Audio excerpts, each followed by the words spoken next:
CET ಬಳಿಕ neat ಪರೀಕ್ಷೆಯಲ್ಲೂ ಜನಿವಾರ ಜಟಾಪಟಿ ನಡೆದಿದೆ. ಜನಿವಾರ ತೆಗೆಸಿ ಪರೀಕ್ಷೆ ಬರೆಸಿರೋ ಘಟನೆ ಕಲಬುರಗಿಯ ಸೈಂಟ್ ಮೇರಿ ಶಾಲೆಯಲ್ಲಿ ನಡೆದಿದೆ. ಶ್ರೀಪಾದ್ ಪಾಟೀಲ್ ಎಂಬ ವಿದ್ಯಾರ್ಥಿ ಜನಿವಾರ ಧರಿಸಿ ನೀಟ್ ಪರೀಕ್ಷೆಗೆ ಹಾಜರಾಗಿದ್ದ.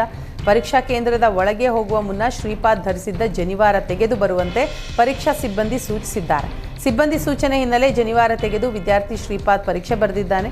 ಜನಿವಾರ ತೆಗೆಸಿದ ಸಿಬ್ಬಂದಿ ವರ್ತನೆಗೆ ಆಕ್ರೋಶ ಹೊರಹಾಕಿದ ಬ್ರಾಹ್ಮಣ ಸಮುದಾಯ ಪರೀಕ್ಷಾ ಕೇಂದ್ರದ ಎದುರು ಪ್ರತಿಭಟನೆ ನಡೆಸಿತು.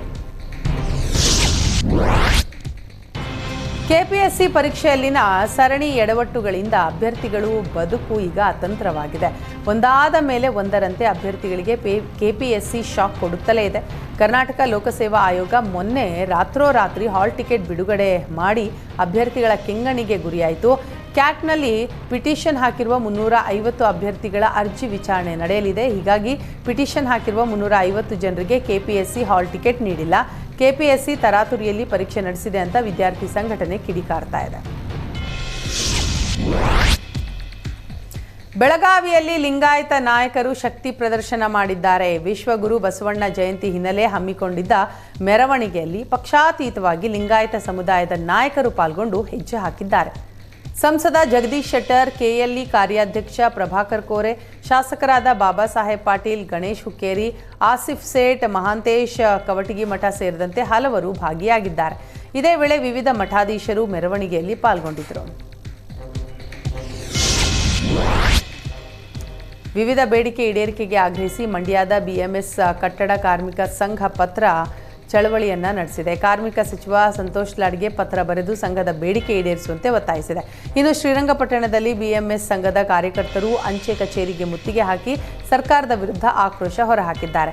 ಬಿಎಂಎಸ್ ಸಂಘದ ರಾಜ್ಯ ಗೌರವಾಧ್ಯಕ್ಷ ವಾಸುದೇವ್ ನೇತೃತ್ವದಲ್ಲಿ ಪ್ರತಿಭಟನೆ ನಡೆಸಲಾಯಿತು.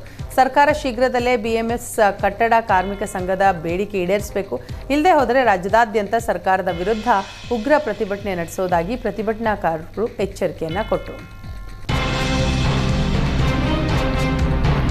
ದೇಶದ ಸಿಆರ್ಪಿಎಫ್ಗೆ ಅಂಕೋಲಾದ ಪುಟಾಣಿ ಶ್ವಾನಗಳು ಸೇರಿಕೊಂಡಿವೆ. ಉತ್ತರ ಕನ್ನಡ ಜಿಲ್ಲೆಯ ಬೆಳಂಬಾರಿನ ರಾಘವೇಂದ್ರ ಜಿ ಭಟ್ ಬೆಲ್ಜಿಯಂ ಮೆಲಿನೋಯ್ಸ್ ಜಾತಿಗೆ ಸೇರಿದಂತಹ ಶ್ವಾನಗಳನ್ನು ಸಾಕಿದ್ದರು.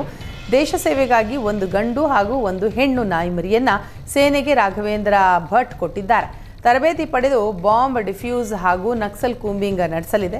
ಅಂಕೋಲಾ ಬೆಳಂಬಾರಿಗೆ ಆಗಮಿಸಿ ನಾಯಿಮರಿಗಳನ್ನು ಸಿಆರ್ಪಿಎಫ್ ಯೋಧರು ಕೊಂಡೊಯ್ದರು. ಈಗಾಗಲೇ ಸುಮಾರು 20ಕ್ಕೂ ಹೆಚ್ಚು ನಾಯಿಮರಿಗಳನ್ನು ದೇಶ ಸೇವೆಗಾಗಿ ಬೆಳಂಬಾರಿನ ರಾಘವೇಂದ್ರ ಭಟ್ ನೀಡಿದ್ದಾರೆ.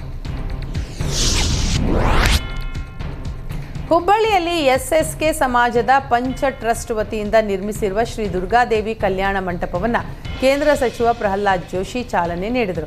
5.5 ಕೋಟಿ ರೂಪಾಯಿ ವೆಚ್ಚದಲ್ಲಿ ದುರ್ಗಾದೇವಿ ಕಲ್ಯಾಣ ಮಂಟಪ ನಿರ್ಮಾಣ ಮಾಡಲಾಗಿದ್ದು ಎಲ್ಲರ ಗಮನ ಸೆಳೆದಿದೆ. ಇನ್ನು ಮಂಟಪ ಉದ್ಘಾಟನೆಯಂದೇ ಶ್ರೀ ದುರ್ಗಾದೇವಿಯ ಸಹಸ್ರ ಚಂಡಿಕಾ ಯಾಗ ನಡೆಸಲಾಗಿದ್ದು ಕೊಲ್ಲೂರು, ಶೃಂಗೇರಿ ಹೊರತುಪಡಿಸಿ ಇದೇ ಮೊದಲ ಬಾರಿಗೆ ಹುಬ್ಬಳ್ಳಿಯಲ್ಲಿ ದುರ್ಗಾದೇವಿಯ ಸಹಸ್ರ ಚಂಡಿಕಾ ಯಾಗ ನಡೆಸಿರೋದು ವಿಶೇಷವಾಗಿದೆ ಅಂತ ಕೇಂದ್ರ ಸಚಿವ ಪ್ರಹ್ಲಾದ್ ಜೋಶಿ ಶ್ಲಾಘಿಸಿದರು. ಇನ್ನು ಕಾರ್ಯಕ್ರಮದಲ್ಲಿ ಶಾಸಕ ಮಹೇಶ್ ತೆಂಗಿನಕಾಯಿ ಸೇರಿ ಸ್ಥಳೀಯ ಬಿಜೆಪಿ ನಾಯಕರು ಉಪಸ್ಥಿತರಿದ್ದರು. ಭೀಮ್ ಆರ್ಮಿ ವತಿಯಿಂದ ಡಾಕ್ಟರ್ ಬಿಆರ್ ಅಂಬೇಡ್ಕರ್ ಅವರ 134ನೇ ಜಯಂತ್ಯೋತ್ಸವ ಕಾರ್ಯಕ್ರಮ ಆಚರಿಸಲಾಯಿತು. ಮಹಾಲಕ್ಷ್ಮಿ ಲೇಔಟ್ ವಿಧಾನಸಭಾ ಕ್ಷೇತ್ರದ ಕಮಲಾನಗರದ ಚಂದ್ರಪ್ಪ ವೃತ್ತದಲ್ಲಿ ಭೀಮ್ ಆರ್ಮಿ ವತಿಯಿಂದ ಆಯೋಜಿಸಿದ ಕಾರ್ಯಕ್ರಮದಲ್ಲಿ ನೂರಾರು ಮಂದಿ ಭಾಗಿಯಾಗಿದ್ದರು. ಸ್ಥಳೀಯ ಶಾಸಕ ಗೋಪಾಲಯ್ಯ ಅಂಬೇಡ್ಕರ್ ಪ್ರತಿಮೆಗೆ ಮಾಲಾರ್ಪಣೆ ಮಾಡಿದರು. ಇದೇ ವೇಳೆ ಎಸ್ಎಸ್ಎಲ್ಸಿ ಪರೀಕ್ಷೆಯಲ್ಲಿ ಹೆಚ್ಚು ಅಂಕ ಪಡೆದ ವಿದ್ಯಾರ್ಥಿಗಳಿಗೆ ಸನ್ಮಾನಿಸಿ ಶುಭ ಹಾರೈಸಿದರು. ಕೇಂದ್ರ ಸಚಿವ ವಿ ಸೋಮಣ್ಣ ಆದಿಚುಂಚನಗಿರಿ ಮಠಕ್ಕೆ ಭೇಟಿ ನೀಡಿದರು. ಕಾಲಭೈರವೇಶ್ವರ ಸ್ವಾಮಿ ದೇವಾಲಯಕ್ಕೆ ಭೇಟಿ ನೀಡಿ ಕ್ಷೇತ್ರಾದಿ ದೇವತೆಗಳ ದರ್ಶನ ಪಡೆದರು.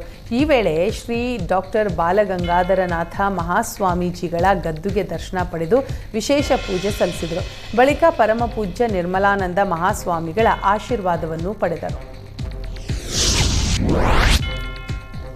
ಬಸವ ಜಯಂತಿ ಮೆರವಣಿಗೆಯ ವೇಳೆ ಸಚಿವೆ ಲಕ್ಷ್ಮೀ ಹೆಬ್ಬಾಳ್ಕರ್ ಸಖತ್ ಸ್ಟೆಪ್ಸ್ ಹಾಕಿದ್ದಾರೆ. ಮಹಿಳೆಯರ ಜೊತೆಗೂಡಿ ಡ್ಯಾನ್ಸ್ ಮಾಡಿದ ಲಕ್ಷ್ಮೀ ಹೆಬ್ಬಾಳ್ಕರ್ ನೆರೆದಿದ್ದವರನ್ನ ರಂಜಿಸಿದರು. ಬಳಿಕ ಮಾತನಾಡಿದ ಅವರು, ಪ್ರತಿ ವರ್ಷ ಎಲ್ಲ ಸಂಘಟನೆಯವರು ಒಗ್ಗೂಡಿಯೇ ಬಸವ ಜಯಂತಿ ಮಾಡ್ತೀವಿ. ರಾಜ್ಯ ಸರ್ಕಾರ ಬಸವಣ್ಣರನ್ನ ಸಾಂಸ್ಕೃತಿಕ ನಾಯಕ ಅಂತ ಘೋಷಿಸಿದೆ. ಬಸವಣ್ಣ ಸಮಾನತೆ, ಜಾತ್ಯತೀತ ಸಮಾನತೆಯ ಹರಿಕಾರನಾಗಿದ್ದು ಪಕ್ಷಾತೀತವಾಗಿ ಎಲ್ಲರೂ ಮೆರವಣಿಗೆಯಲ್ಲಿ ಭಾಗಿಯಾಗಿದ್ದು ಸಂತೋಷ ತಂದಿದೆ ಅಂತ ಹೇಳಿದರು.